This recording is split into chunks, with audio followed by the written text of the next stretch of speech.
इन हालातों में हम सभी फ्यूचर को लेकर काफी अनसर्टेन फील कर रहे हैं। ये कहना गलत नहीं होगा कि किसी को भी नहीं पता कि आने वाले दिनों में क्या होने वाला है।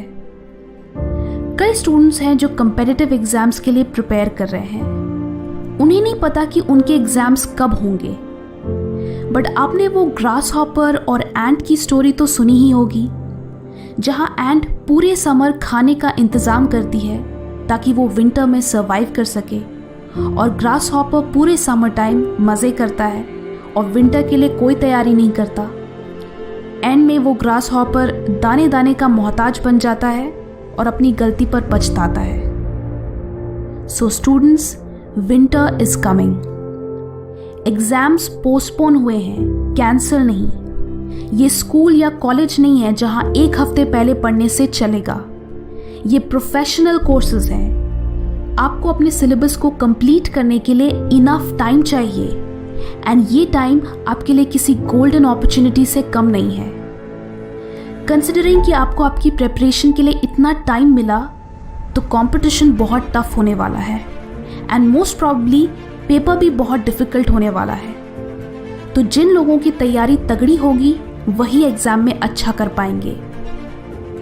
इस लॉकडाउन का पूरी तरीके से फायदा उठाने के लिए आपको एक स्ट्रॉन्ग सिस्टम की ज़रूरत है, यानी प्रोडक्टिव होने की ज़रूरत है। मॉर्निंग बहुत अच्छा टाइम है जब आप बिना किसी डिस्टर्बेंस के डीप वर्क कर सकते हो। अगर आप अर्ली मॉर्निंग उठे तब शायद ही कोई इंस्टाग्राम या व्हाट्सएप पे ऑनलाइन होगा। आप आराम से पूरे फोकस एंड कंसंट्रेशन के साथ अपनी पढ़ाई कर सकते हो।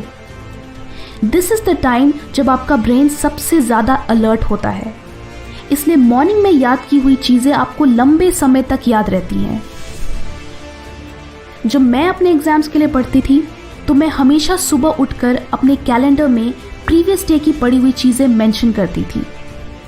इससे सुबह मुझे एक एक्स्ट्रा मोटिवेशन मिलता था कि आज भी मैं अपने सारे टास्क कंप्लीट करूंगी। मंथ के एंड तक मेरे कैलेंडर में मेरी पूरी प्रोग्रेस रिफ्लेक्ट होती थी, जिससे मैं 3 चीज़ें ट्रैक कर सकती थी। नंबर 1, मेरी प्रिपरेशन कितनी फास्ट या स्लो है। नंबर 2, कौन से सब्जेक्ट्स सबसे ज़्यादा टाइम ले रहे हैं। एंड नंबर 3, कि मैंने 1 महीने में एग्जैक्टली कितना कुछ अकॉम्प्लिश किया। ऑफन हम एग्जाम्स की तैयारी करते वक्त खुद को अप्रिशिएट करना भूल जाते हैं कि हमने कितना सारा पोर्शन कंप्लीट कर लिया, बिकॉज हम इस पे ज़्यादा फोकस करते हैं कि दूसरों ने कितना पढ़ लिया एंड हम अभी भी कितने पीछे हैं। बट अगर आप अपने प्रोग्रेस को ट्रैक करें, देन यू विल रियलाइज कि आप कितने कंसिस्टेंट हो, एंड वो आपको आगे भी और अच्छा करने के लिए मोटिवेट करेगा।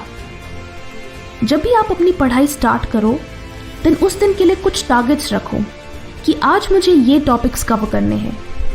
That will build some pressure, and अगर आप 100% नहीं तो उसका 70% या एटलीस्ट 50% भी फिनिश करोगे, जो फिर भी कुछ ना करने से तो बेटर ही होगा।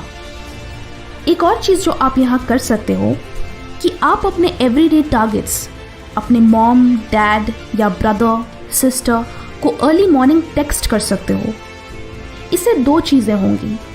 नंबर 1, जब आप उनको अपना वर्ड दोगे कि आज के मेरे ये टास्क हैं, तो वो एक कमिटमेंट बन जाएगा, एंड फिर आप उसे फुलफिल करने के लिए एक सिंसियर एफर्ट दोगे। नंबर 2, ये इस बात का भी ट्रैक होगा कि जिस वक्त आपने वो मैसेज सेंड किया उसी वक्त से आपकी पढ़ाई शुरू हुई। So now you can also track कि आप एग्जैक्टली कितने बजे से पढ़ना शुरू कर रहे हो। जो स्टूडेंट्स सिर्फ हार्डवर्क करते हैं वो अक्सर पीछे रह जाते हैं, बिकॉज टॉपर बनने के लिए आपको स्मार्ट वर्क करना होता है। वी ऑल नो कि हमारे सिलेबस का एटलीस्ट कुछ पोर्शन ऐसा होता है जो एग्जाम में बार बार पूछा जाता है। सो उन टॉपिक्स पे ज़्यादा फोकस करो, बिकॉज उससे आपके सबसे स्कोरिंग टॉपिक्स पहले ही कवर हो जाएंगे।